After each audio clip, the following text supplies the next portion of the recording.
Presentan RE/MAX Focus. Desde hace 9 años, la empresa inmobiliaria más importante del país. Y Juan construye un lugar para todos tus lugares. Y recibimos a Seba Moreira, le damos buen mediodía para ti. ¿Cómo estás, Seba? Buen mediodía, Gaby, para vos y para toda la audiencia. ¿Ya estás concentrando para la transmisión de hoy?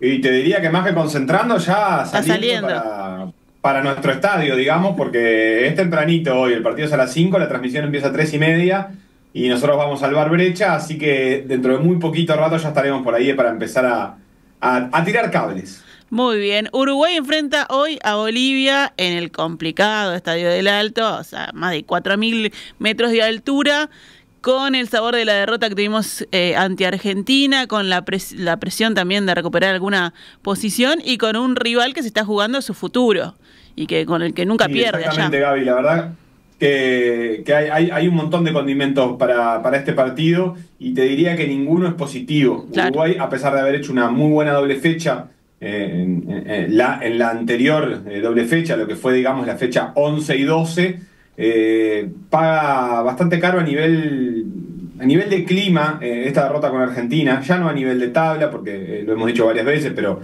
van 6 equipos al Mundial y además otro más jugará al repechaje, entonces la tabla no parece ser apremiante, pero es cierto que el clima no es el mejor y Uruguay, pensando que va a estar en el Mundial, en realidad solo tiene 5 partidos con el de hoy por delante antes del Mundial. La vida pasa rápido y los mundiales también. Uruguay y todas las selecciones tienen 4 partidos por delante, 5 con el de hoy y después tendrá amistosos. Entonces para Uruguay es importante encauzar las sensaciones de cara a la competencia oficial después.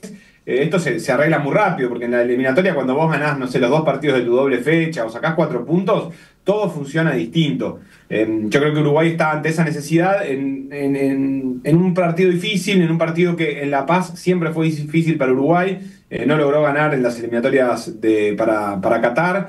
En general todos lo tenemos presente, son partidos muy sufridos, donde es muy difícil rescatar puntos. Pero ahora Bolivia ya desde hace un tiempo ha construido un estadio en El Alto. El Alto es una ciudad muy grande, sí, creo que de 4 o 5 millones de habitantes, si no me equivoco, que está arriba de La Paz. Empezó siendo una especie de barrio aledaño y se fue construyendo en una gran ciudad que tiene, en fin, su propio aeropuerto, etcétera. Viven millones de personas y ahí construyó el estadio donde juega, por ejemplo, el Always Ready, donde el año pasado jugó Nacional por Copa Libertadores y perdió 1-0, y ahí empezó a ser locataria Bolivia en algunos partidos, por lo menos, en bastantes diría yo, y ahora le toca a Uruguay visitar ese estadio del Alto, 4.150 metros, son 600 metros más que La Paz. Cada metro en la altura es más dificultades, en el caso de los jugadores uruguayos, claro, evidentemente, y los jugadores no acostumbrados a la altura, es más dificultades físicas, por un lado, sobre todo para respirar y para recuperar aire, y segundo, y no es menor esto, para entender el comportamiento de la pelota, aquel famoso dicho de pasarela de la pelota no dobla, que por momentos se lo toma como un chiste, pero hay que hacerle caso a Pasarela en ese sentido. Pelotas que no encuentran resistencia en el aire y toman velocidades que hacen que, más que no doble, que no frene además. Claro. Pequeños pases que se van largo, vamos a ver mucho eso. Le querés dar un pase a un compañero y la pelota sigue de largo, como si tu fuerza fuera un poco más grande. Por eso los jugadores bolivianos aprovechan a pegarle mucho afuera. Entonces todo ese combo de dificultades se suma a las propias de Uruguay para un partido que es de sufrir, Gaby, es de sufrir. Y tiene algunas bajas Uruguay, ¿no? Georgian y Nicolás de la Cruz. Sí, tiene algunas bajas en un clima que no ha quedado bien, además. Rumores que circulan por todos lados, algunos serán ciertos, muchos no serán ciertos. La verdad es que de los jugadores, digamos, profesionales quedaron desafectados Joaquín Lavega, José Luis Rodríguez y Marcelo Sarachi. Marcelo Sarachi, el que había tenido algunos minutos en selección uruguaya, y después Georgian de Arrascaeta y Nicolás de la Cruz. Esos el sábado quedaron desafectados. Georgian de Arrascaeta se sabe que tiene una lesión. En el caso de Nicolás de la Cruz es una decisión del entrenador, esa desafección anticipada. Y luego los otros jugadores que no viajan de la nómina son los que le decimos los sparring, los jugadores que Bielsa cita juveniles para acompañar el proceso de selecciones. Después el resto van todos a jugar al Alto.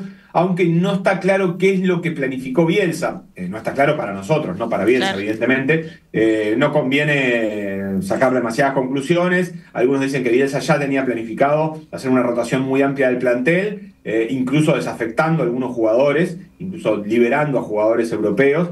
Esa parte del plan no se dio, pero dicen que aprovechará a algunos jugadores que, por ejemplo, están acostumbrados a jugar en la altura, como Federico Viñas, que ahora juega en España, pero tuvo un pasaje largo por México, Brian Rodríguez, Rodrigo Aguirre, Sebastián Cáceres, jugadores que pueden tener una mejor resistencia a eso, podrán ser titulares por encima de jugadores de mayor nivel, digamos, como Darwin Núñez o como Federico Valverde. Eso lo veremos en la cancha. Para el partido con Argentina el periodismo manejó una formación toda la semana que no fue la que apareció, y que Bielsa en la conferencia de prensa dijo, pero o sea, no saquen conclusiones sobre lo que ustedes fueron generando de rumor, porque yo siempre vine acá a jugar 4-3-3. Nunca estuvo el otro plan, no es que cambié un plan, ese plan yo no lo tuve nunca. No lo dijo así, pero básicamente fue el concepto, así que ahora es tiempo de esperar y ver qué plantea Bielsa.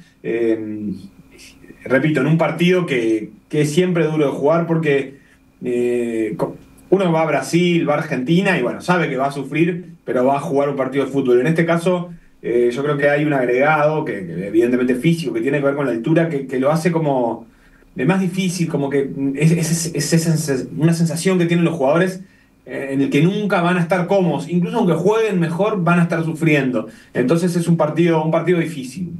Ahí está. Viene Ugarte también, ¿no? ¿Se suma ahí? Sí, Ugarte se suma. Creo que Ugarte va a ser titular porque viene de no jugar el partido contra Argentina porque estaba con acumulación de tarjetas amarillas. Pero en este caso yo creo que Ugarte va a ser titular. Ha sido un jugador que le ha dado muchas soluciones a Bielsa en un lugar en donde Uruguay tiene por momentos algunos problemas, tiene grandes mediocampistas, pero en varios partidos, y el partido con Argentina en los primeros 20 minutos del segundo tiempo fue un ejemplo, Uruguay le ha costado cerrar la brecha defensiva entre los zagueros y los mediocampistas. Julián Álvarez se hizo un picnic en esos 20 minutos del segundo tiempo, jugando casi como enganche y quedando fuera de las referencias de los defensores. Yo creo que Ugarte, si bien Bolivia va a tener un juego distinto al de Argentina, claramente, va a ser mucho más directo, va a pegarle mucho afuera del área, Ugarte va a estar ahí, tratando de cerrar, tratando de que Bentancur no genere espacios a su espalda entre él y Ronald Araujo. Si es que juega, Cáceres, Josema Jiménez, habrá que ver. Pero siento que Ugarte inevitablemente va a ser titular y va a cumplir una función muy importante. Mira, yo no estoy en la altura y ya me está costando respirar de los nervios que me pones. Todo negativo, Seba. Ahora leía por ahí en la crónica de Subrayado que decía que Uruguay recuerda, para darse aliento, que en octubre de 2015 se llegó en eliminatoria a una victoria, pero fue en La Paz, ¿no? Como decías vos, como 600 metros más abajo. Bueno, por lo menos hay una mínima motivación, se puede. Sí, se puede. Uruguay además ha sacado algunos empates. Recuerdo aquel empate medio agónico con una remontada en el final también. ¿Nos viene bien empate ahora? Sí, sin duda. Yo creo que hay que tener presente que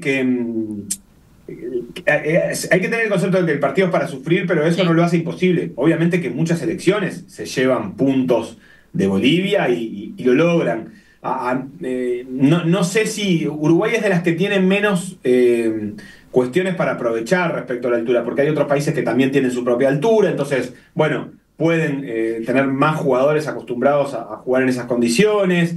En fin, lo cierto es que Bolivia está peleando un lugar para ir al Mundial. También. Ha tenido algunos resultados interesantes. Le ganó a Colombia en la altura, por ejemplo, le ganó a Venezuela. Después obtuvo algunos resultados de visitante, por ejemplo, le ganó a Chile. Yo creo que en ese sentido habrá que ver qué puede aprovechar Uruguay de sus propias virtudes. Esta idea de Bielsa de que va a poner, si es que se concreta, jugadores acostumbrados a jugar a la altura, parece tener un sentido, por lo menos. Uno piensa y dice, bueno, si Rodrigo Aguirre, si Viñas, Brian Rodríguez han logrado generar una especie de aclimatación, aunque no sean originarios de ahí, bueno, quizás tengas 2 o 3 jugadores por lo menos que no estén permanentemente sufriendo esa forma de juego.